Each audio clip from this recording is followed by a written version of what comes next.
Kaip melstis su šventuoju raštu? Yra daugybė būdų, kaip mus mokina bažnyčios tradicija skaityti šventą raštą, su juo melstis. Aš jums noriu papasakoti tą, kurį aš mokiausi Lotynų Amerikoje. Tai pirmas dalykas, kodėl svarbu melstis su šventuoju raštu. Juk mes pasiemam liturginį maldyną ir ten randam giesmes, litanijas, maldas, šventųjų sukurtas ir bažnyčios patvirtintas. Ir to liturginio maldyno net neperskaitytumėm per turbūt savaitę, jeigu taip kiekvieną dieną po porą valandų skirtume. Arba pavyzdžiui yra liturginės valandos, kur yra jau iš Dievo žodžio, iš psalmių sudėtos, iš skaitinių Senojo, Naujojo testamento. Bet aš noriu jūs pakviesti melstis su šventuoju raštu, su Evangelijos tekstais arba kitais tekstais, bet svarbiausiai su Evangelijos tekstais. Kai buvo pandemija ir mes buvom visi izoliuoti, uždaryti, aš susigalvojau tokią tarnystę, kad kiekvieną vakarą su žmonėmis skaitysiu Evangeliją ir aš ją komentuosiu ir kiekvienas galės taipogi pasidalinti, kas jam buvo svarbu toje Evangelijoje. Tai praktiškai 1,5 metų tai truko, mano grupeliai buvo iki 25 žmonių, bet prisijungdavo kartais 5, kartais 10, kartais 12. Ir mes taip diena iš dienos, kiekvienas turėjom tokią užduotį iš ryto perskaityti Dievo žodį ir vakare, turbūt 9 valandą iki 9:30 prisijungti ir pasikalbėti apie tai, ką girdime ir ką suprantame. Ir tenai buvo keletas žmonių, kurie neturėjo tokio gilaus tikėjimo pažinimo, nebuvo praėję kažkokių tai katechezių, bet taip tiesiog klausydami Evangeliją, klausydami, ką Jėzus kalba, ką daro, patys bandydami suprasti, besidalindami, per tuos 1,5 metų tokį kelią nuėjo tikėjimo. Ir jie ir toliau nežino visų bažnyčios dalykų, gal neišmano ten tos liturgijos, ar gal neturi labai didelės meilės kiekvieną laisvą vakarą bėgti į mišias, bet tai, ką jie atrado, kad kai sunkumai suspaudžia, aš galiu imti Evangeliją skaityti ir išgirsti, ką man Viešpats byloja. Jie įgijo tam tikrus Evangelijos principus, ta prasme, kad jeigu yra taip, aš privalau elgtis taip. Jeigu mane skriaudžia, aš turiu apsiginti ir atleisti, nekeršyti. Jeigu aš kažko tai stokoju, aš tai turiu priimti ir sukti galvą, kaip susitvarkyti savo reikalus, prašydamas Dievo pagalbos. Jeigu aš dirbu kažkokį tai darbą, kur aš jį bedirbčiau, aš einu tą darbą dirbti kaip į tarnystę. Tarnauti tiem žmonėm, kuriems skirtas mano darbas.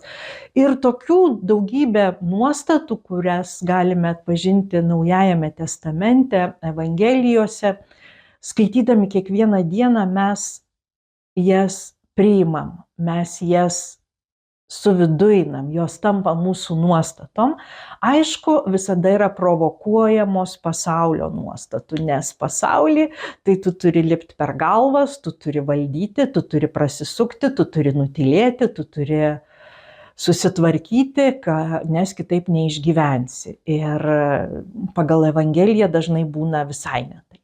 Tai aš turiu tokių gražių pavyzdžių, kaip būtent Evangelijos skaitimas, malda su Evangelija, tiesiog žmonėms padėjo atrasti tą savo tikėjimo kelią, savo Kristaus sekimo kelią ir palaikyti tą tamprų ryšį, artimą ryšį su Kristumi. Tai kaipgi yra skaitomas Dievo žodis arba kaip meldžiamasi su Dievo žodžiu. Tai yra 3 tokie žingsniukai. Tai pirmas žingsniukais aš sustoju ir pamastau, pajuntu savo kūne, savo mintyse, o kasgi manyje dabar yra.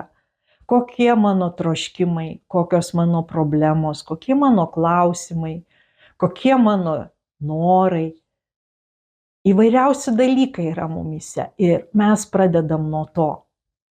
ir juos visus atnešam į Dievo akivaizdą. Ir kartais net supratę tą akimirką, kas vyksta manyje, Dievo akivaizdoje, aš suprantu, kad bet aš negaliu turėti tokių įgeidžių, jie niekaip nesiderina su Evangelija. Aš tučtuojau turiu atleisti šitą nuoskaudą, nes ji kyla ne iš kažkokio pažeisto teisingumo, bet iš mano ambicijų ir puikybės. Tai vat vien šita įvadinė minutė padeda atsirinkti daug šiukšlių, kurias galima drąsiai mesti į šiukšlių dėžę ir prašyti Dievo atleidimo ir užmiršti iš viso tuos dalykus, kuriuos galbūt jau keletą dienų suku galvoj. Toliau aš savo įsivardinu, o koksgi dabar mano laikas, koks yra tas kairos, kas dabar vyksta. Galbūt aš sprendžiu apie darbo pakeitimą, apie savo kažkuriuos santykius, draugystės, apie tarnystę. Galbūt aš noriu paprasčiausią dalyką pasimti šuniuką auginti ir klausiu Dievo, Dieve, ką tu manai apie tai? Aišku, kiti klausimai būna labai sunkus, pavyzdžiui, ar vykti į užsienį gyventi, ar grįžti į Lietuvą gyventi pas, sakykime, tėvus. Ir ką daryti su byrančia santuoka, ar toliau gyventi su mano sutuoktiniu, kur jau kokie 5 ar 10 metų nėra jokio ryšio ir mes labiau kaip karo zonoje gyvenam negu santuokoj, ar padėti tėvam, parsivežti juos namo, bet jeigu aš galiu būti tik tai 2 valandas, o paskui mes baramės, labai sudėtingų klausimų yra. Tai jie visi yra tinkami. Aš turiu žinoti savo klausimus, savo problemas ir su tokia pat nuostata, kaip Jėzus eina melstis. Ar anksti ryte, kad suprastų, ką dabar turi daryti. Kai susirenka minia prie Simono namų, jis juos išgydo ir paskui, sako tekstas, Jėzus labai anksti ryte išėjo melstis vienas ir mokiniai pamatė, kad Jėzaus nėra, eina paskui jį dykumą. Ir čia mokiniai nėra tie, kurie Jėzumi seka. Čia yra tie, kurie persekioja. Nes Petras gana autoritetingai sako, mokytojau, visi tavęs ieško. Ir jisai, pabuvęs vienumoj su tėvu, supranta atsakymą, kad jis turi eiti į kitus miestus ir kaimus, kad ir ten būtų skelbiama Evangelija. Arba kai padaugina duoną ir minia nori jį pasičiupti ir paskelbti savo karalium. Ir mokiniai irgi ant tos bangos džiaugiasi ten, kaip čia dabar gerai jau bus, mūsų mokytojas bus karalius. Ir Jėzus sako, stop, jis vienas užlipa į kalną melstis, o mokinius išsiunčia plaukti kitą ežero krantą, kur juos užklumpa audra. Nes Jėzui reikia suprasti, kaip dabar elgtis. Jis nebus karalius toks, kokio nori žmonės. Jis dar labiau pasitraukia į vienumą. Ir va ta Jėzaus pati tokia jautriausia malda Alyvų kalne, kai jis žino, kad jis tam yra ir atėjęs, kad atiduotų gyvybę, bet būdamas tikras žmogus, jis išgyvena visą tą siaubą, kuris tiesiog stingdo visą kūną. Ir sako, aš esu nuliūdęs, prašo mokinius, kad melstųsi kartu su juo. Ir jis meldžiasi taip intensyviai, kovoja tą vidinę kovą, klausosi tėvo balso, kad net jo kapiliarai ima trūkinėti ir liudija raštas, kad prakaitavo krauju. Toks yra žodžio skaitimas. Mes turim savo klausimą ir imam žodį ir sakom, Dieve, kokia yra tavo valia? Ką tu man nori pasakyti? Ir kartais tai suprasti užtrunka ne vieną dieną, net ne vieną savaitę. Bet jei kiekvieną kartą aš labai sąmoningai stabtelėju, įvardiju savo klausimą, apie kurį yra mano reikalai, atsiverčiu žodį ir skaitau, aš esu tikra, kad aš rasiu atsakymą. Ir gali būti, kad aš atsakymą rasiu visai ne Evangelijoje, bet Evangelijos skaitimas paruoš mano širdį priimti tam atsakymui. Galbūt aš pasitarsiu su savo dvasios vadovu, su draugu ar drauge, kuriais pasitikiu, gal koks senolis tiesiog labai paprastai pasakys vieną sakinį ir aš suprasiu, kaip man reikia pasielgti. Vat šitoks skaitimas, gilinimasis tada į tą žodį, kągi žodis man sako. Bet aš neužsiciklinu savo klausime, ne taip. Taip ar ne, Dieve, taip ar ne? Ne taip yra. Aš tada atviru protu, atvira širdimi skaitau tekstą. Ir tekstas man gali pasakyti ne ką man daryti, man gali tekstas pasakyti, tu daugiau laiko skirk, pabūt su manim, kad sutvirtėtum ir turėtum drąsos priimti tą sprendimą.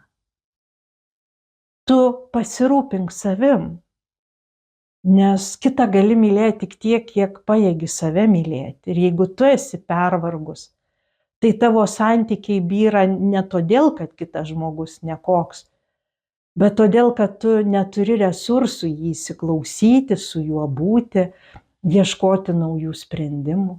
Ir iš tų liudijimų, kurie mane labai linksmina, viena moteris sako, aš perskaičiau šios dienos Dievo žodį ir jis man liepė eiti į rūsį ir ten susitvarkyti. Ir aš sako, nuėjau, susitvarkiau ir man taip gera pasidarė. Ar gali tai būti? Paprastai mes tvarkydami kai kuriuos dalykus fiziškai, taip pat ir savo viduj tvarkome. Tikėtina, kad ta moteris po to galėjo įžengti kažkurią savo vidinio gyvenimo sritį, kurią buvo uždarius ir užrakinus kaip rūsį. Tai va toks tas klausimasis. Kitas dalykas, kad Dievui patinka kalbėti meilės žodžius ir yra labai daug meilės žodžių ir intymios sužadėtinių kalbos. Ir net jei motina ir tėvas tave paliktų, aš nepaliksiu. Aš būsiu su tavim. Aš esu su jumis per visas pasaulio dienas.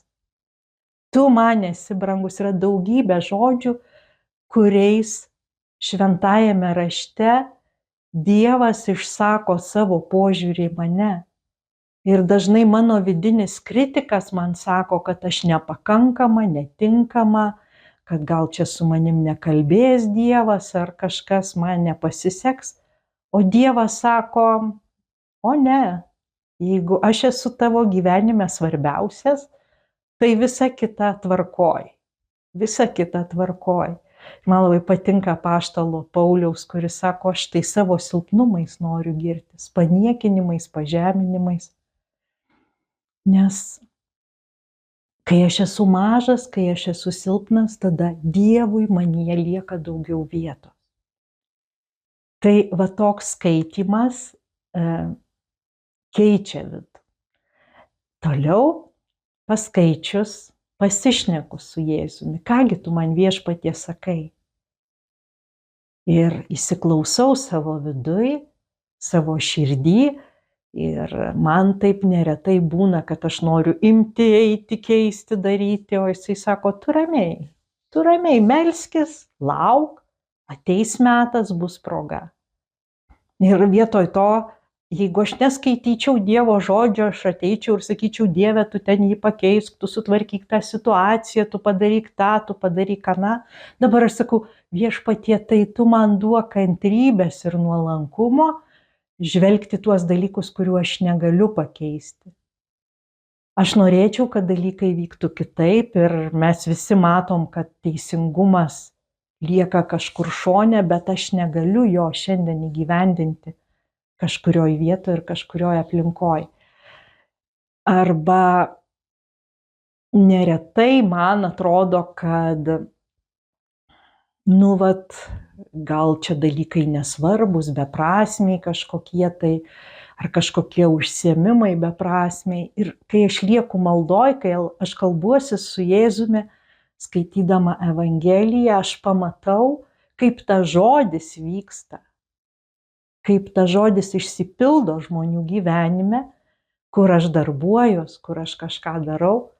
Vėlgi tas pats kalėjimas, negaliu pasigirti, kad ten kažkas būtų taip jau radikaliai atsivertęs, pakeitęs gyvenimą, tapęs kunigu ir dabar eitų ir evangelizuotų pasaulį.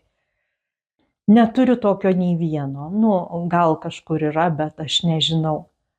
Bet kai aš meldžiuosi, aš suprantu, kad Viešpats mane siunčia tenai, kaip į ligoninę, kai žmogus eina, kad atliktų tarnystę, sutvarstytų žaizdas, paguostų. Tai yra sudėtinga vieta, tai yra sudėtingos sąlygos ir dažnai mano vienintelis tikslas yra pasakyti, kad Viešpats yra ir čia, jam nėra sienų. Jeigu tu pakvieti Jėzų, jis pas tave ateina, kur tu bebūtum.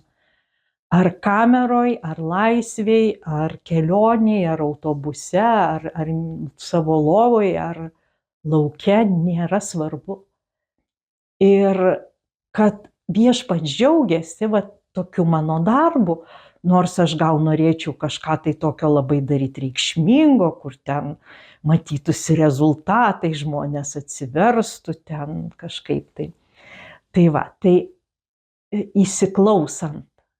įsiklausant aš atpažįstu, ką jis man kalba per mano dienos įvykius. Ir man ypač svarbu, kai aš išgyvenu sunkius momentus, kai esu kažkaip tai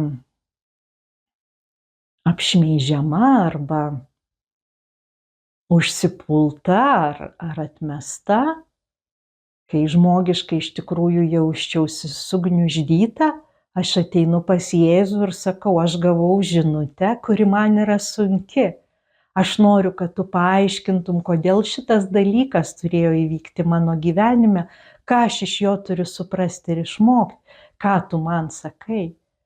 Ir tada tokie dalykai, jie tampa tokios slaptos žinutės, kurių iššifravimo aš laukiu iš maldos, iš Jėzaus ir iš tolimesnių savo gyvenimo įvykių ir pasirinkimų. Kai aš pasišnekučiuoju ir suprantu šitus dalykus, dar vienas labai svarbus žingsnis yra, o kągi aš privalau daryti. Tai yra, aš tą ir darysiu, ką privalau, nes mes skaitome Evangeliją ne šiaip savo, bet tam, kad atsiverstumėm. Ir atsivertimas tai yra mąstymo pakeitimas.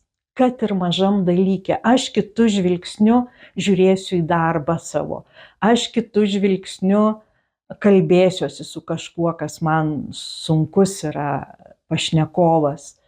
Aš kitų žvilgsnių priimsiu pasaulio įvykius. Prašau tada, kad Viešpats duotų man pagalbą, kad aš tą, ką supratau daryti, galėčiau ir padaryti. Ir atėjus į vakaro maldą galėčiau jam dėkoti, kad mes išvien buvome, dirbome kartu. Ir malda su Dievo žodžiu ir turbūt kiekviena malda labai gerai, kai užsibaigia Tėve mūsų malda, nes mes nežinome, ko prašyti. Šią maldą išmokė Jėzus. Ypatingai mišiose, kai jau Jėzus yra ant altoriaus, aš taip viduj nusiteikiu, kad mes kalbame visą bažnyčią ir Jėzus su mumis kartu kreipiasi Tėve mūsų. Ir labai svarbus, sąmoningas sakinys, teesie tavo valia. Kad netikėtose gyvenimo sunkumuose, dienos sunkumuose aš neišsigąsčiau, stabtelčiau ir primščiau, kad jeigu tai įvyko, reiškia Viešpats tai leido įvykti ir jis per tai nori kažką tai man pasakyti ar kažką tai nuveikti mano ir kitų gyvenimuose. Aišku, kiekvienas kreipinys svarbus, galbūt kažkada tai atskirai apie tai papasakosiu. Šią maldą ir mano mėgstamiausia, mylimiausia malda Sveika Marija užbaigiu savo maldą ir einu jau tikrai pasikalbėjus su Dievu gyventi savo dieną. Jums labai gali pagelbėti malda su Evangelija, kaip ji vyktų. Yra toks puslapis, kasdien apmąstau. Gal kai kurios gairės, kai kurie klausimai nebus labai artimi, bet vis tiek tai yra tos gairės, kurios pradedančiam tikrai labai padeda. O šiaip iš tiesų geriausia rasti maldos grupelę žmonių, kurie kiekvieną dieną meldžiasi su Evangelija ir kartą į savaitę susirenka pasidalinti, ką Viešpats kalbėjo, ką suprato, kokie įvykiai buvo atpažinti Dievo šviesoje. Taip mes stipriname vieni kitų tikėjimą ir taip mes iš tikrųjų komentuojame Dievo žodį šių dienų aplinkybėse. Tai nuostabus nuotykis kiekvieną dieną melstis su Dievo žodžiu. Kada Jėzus pradės kalbėti jums, aš nežinau, bet žinau, jeigu tikrai nuolankiai, ramiai, kantriai, kiekvieną dieną tai darysite, vieną dieną jūs girdėsite aiškiai jums asmeniškai tariamus žodžius. Ir tai bus didžiulis džiaugsmas, kuriuo aš jau džiūgauju.